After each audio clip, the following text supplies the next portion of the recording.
Carl Jung once said, "Until you make the unconscious conscious, it will direct your life, and you will call it fate." For the narcissist, that unconscious is the shadow they refuse to face. They live in denial, terrified of seeing their own weakness, mediocrity, and inadequacy. To survive, they construct a dazzling mask, confidence, charm, success, to conceal the chaos inside. But the mask doesn't just hide, it manipulates. The narcissist understands something simple. People long to be seen and validated. They weaponize that longing. At first, they illuminate you with admiration, compliments, attention, affection, making you feel exceptional.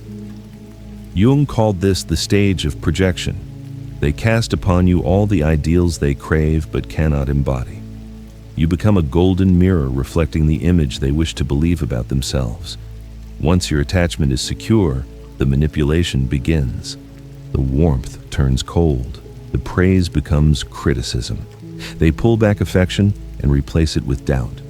You start asking yourself, what did I do wrong? In that confusion, they gain control. This is the classic cycle of idealize, devalue, and discard. Elevate you, diminish you, then abandon you. It isn't love. It's domination disguised as intimacy. Beneath it all lies fear. To acknowledge your real worth would force them to confront their own emptiness. Instead of facing that truth, they distort it. They employ gaslighting, bending your perception until you question your memory, your emotions, even your sanity. They convince you that you're too sensitive, too demanding, not enough. In reality, you were never the problem.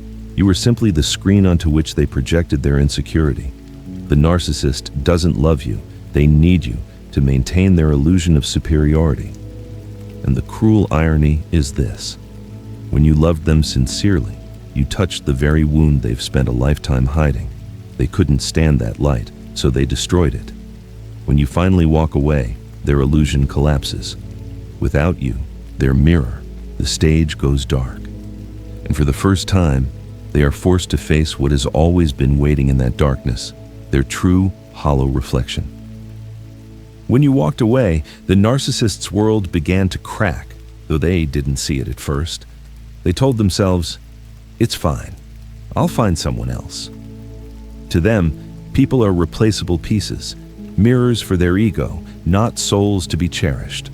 Relationships are transactions, arenas of control. They thought you were just another admirer in a long line of admirers. But then came the silence. Your silence. No more messages, no explanations, no attempts to fix what they destroyed. And in that silence, their illusion began to collapse. They tried to replay the same pattern with someone new, but the effect was gone.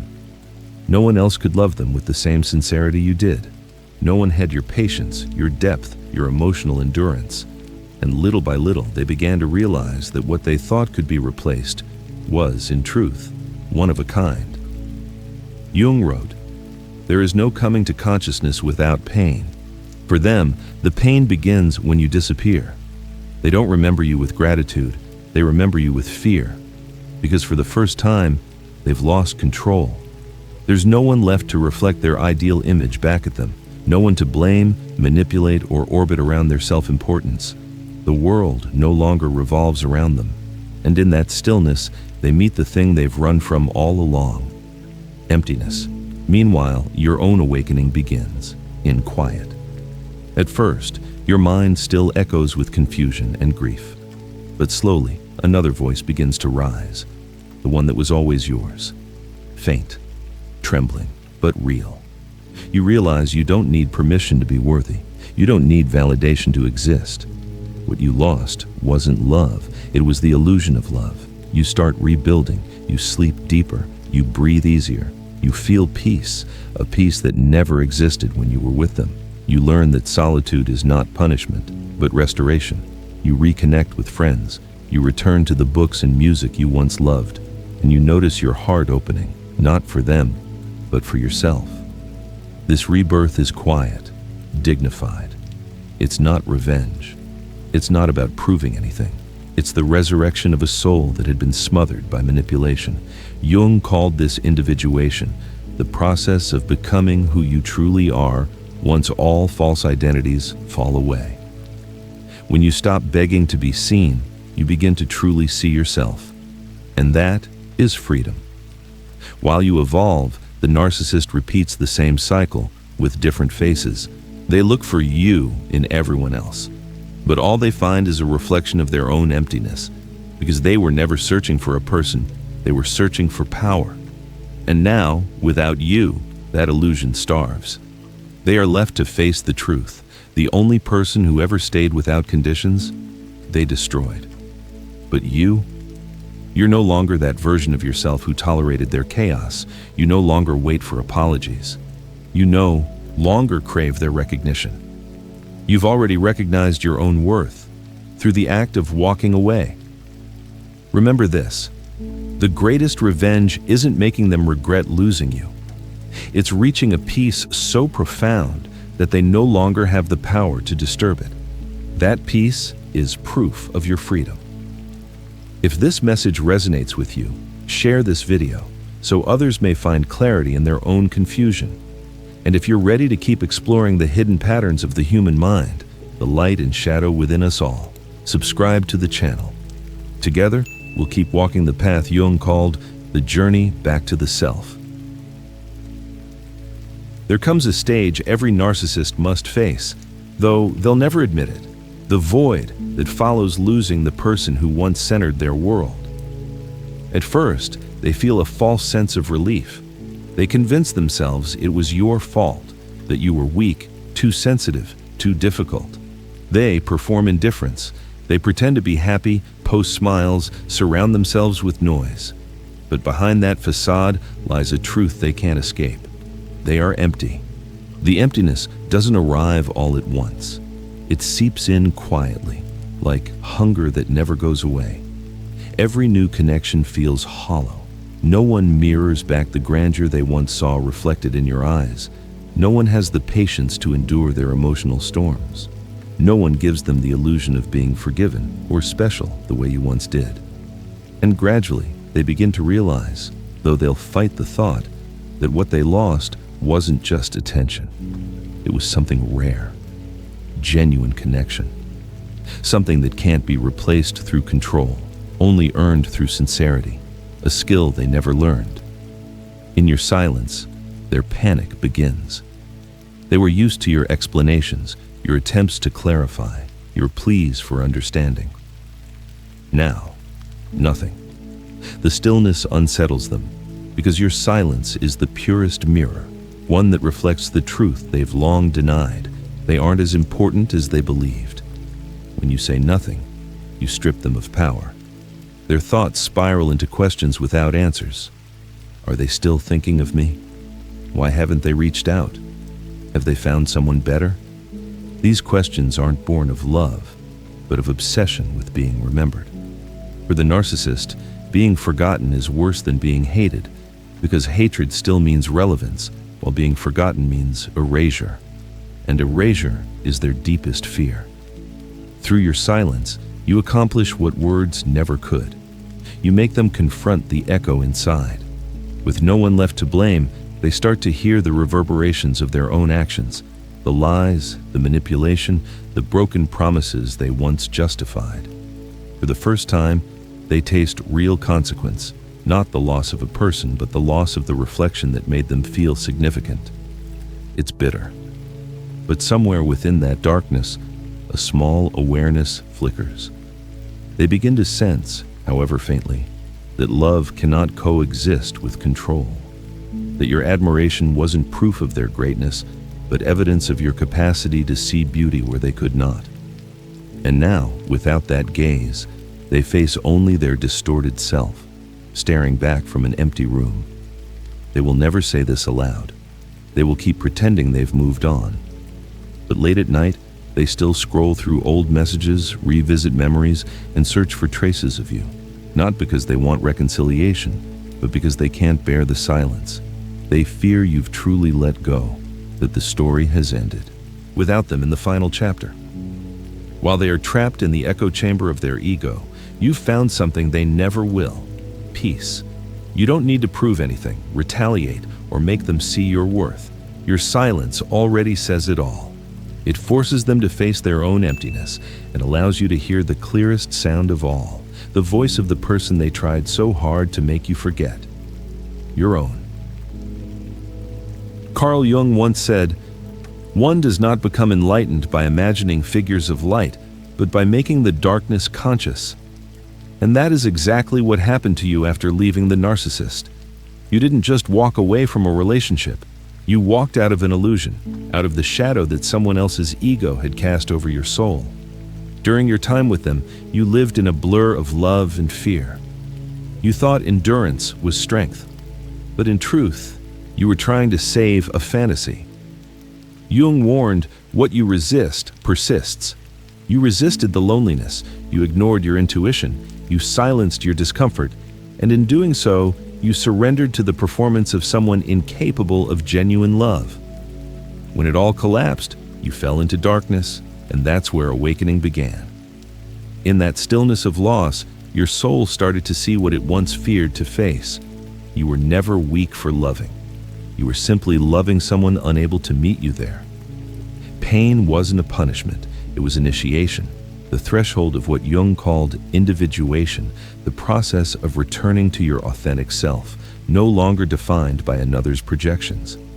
You began to confront the parts of yourself you once buried, the fear of abandonment, the belief that you weren't enough, the craving for validation.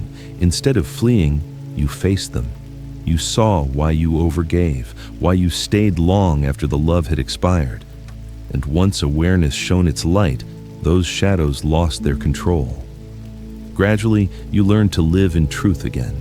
You stopped trying to save people, realizing that each person must face their own darkness. You stopped treating your compassion as an obligation and started honoring it as a gift, one reserved for those capable of reciprocity. You no longer wore strength as armor, because true strength meant acknowledging your wounds without shame. Then one day, something subtle shifted. The anger faded. The grief softened. Their image appeared in your memory, but it no longer hurt. You understood that forgiveness doesn't mean reopening the door. It means freeing yourself from the weight of what happened. Jung wrote, "No tree can grow to heaven unless its roots reach down to hell." And you have been to hell and back.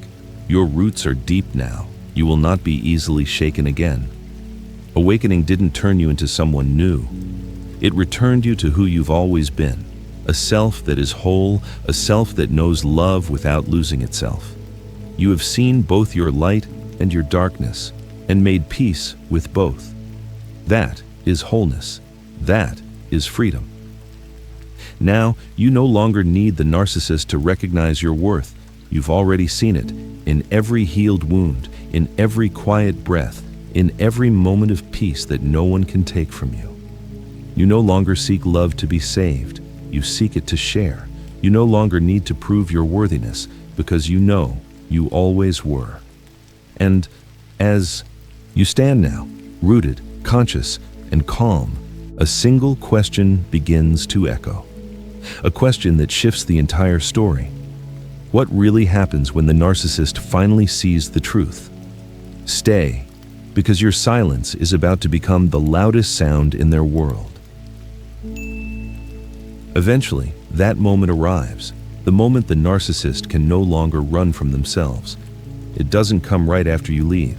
It comes much later, when the excitement fades, when new admirers lose interest, when attention no longer fills the void, and your silence begins to echo. At first, they don't understand what's happening. They just feel a strange restlessness. One night, they scroll through old messages. One morning, they see someone with eyes like yours. A song that once made you smile suddenly stops them in their tracks. And in that instant, the mask cracks. Beneath the surface of confidence, they touch something they've long denied. Emptiness. That emptiness doesn't come from losing you. It comes from losing the reflection of themselves they once saw in you. You were their mirror, the place where they felt powerful, desired, important. Without your gaze, their world feels flat and colorless. Slowly, they begin to realize that what they once dismissed was actually the rarest thing they ever had. genuine love, patience, loyalty. But by the time they see it, it's already gone. The narcissist doesn't regret hurting you. They regret losing control over you.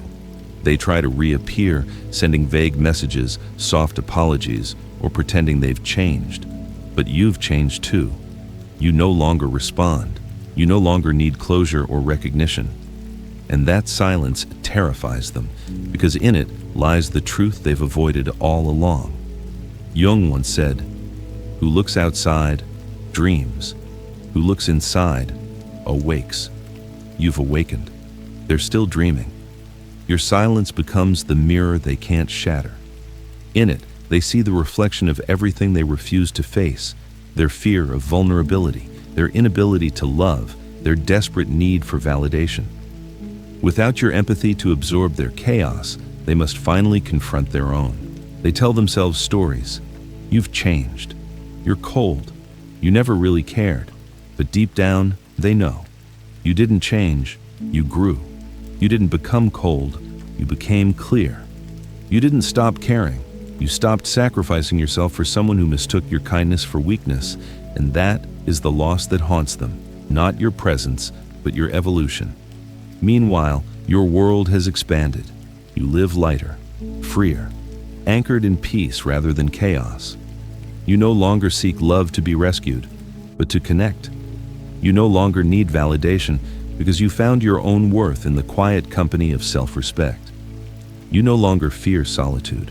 You honor it as sacred space, the soil where your spirit grows. And one day, you hear that they've mentioned you. Perhaps in passing, perhaps with regret, perhaps in a story twisted to protect their ego. But it doesn't matter anymore. Their opinion holds no weight. You no longer need their acknowledgement because the truth doesn't need to be confirmed. It only needs to be lived. You've won, not by revenge, but by healing. You've proven that genuine love doesn't need to prove itself. You've become something they'll never replace, a free, awakened, whole soul. Now, when they finally see the truth, that you were the best thing they ever had, you're already somewhere else, calm, grounded, and no longer looking back. Because light never turns around to convince the darkness of its existence, it simply continues to shine. If you recognized yourself in this journey, leave a comment below. Share the moment when you realized you no longer belong to their chaos. Share this video with someone who's still trapped in that cycle of pain. Let them know there's a way out, a path toward peace. And if you want to keep exploring, to understand more about healing, psychology, and the awakening of the self, subscribe to the channel. This isn't just a story. It's a movement for those who've walked through the dark and are learning to shine in their own light.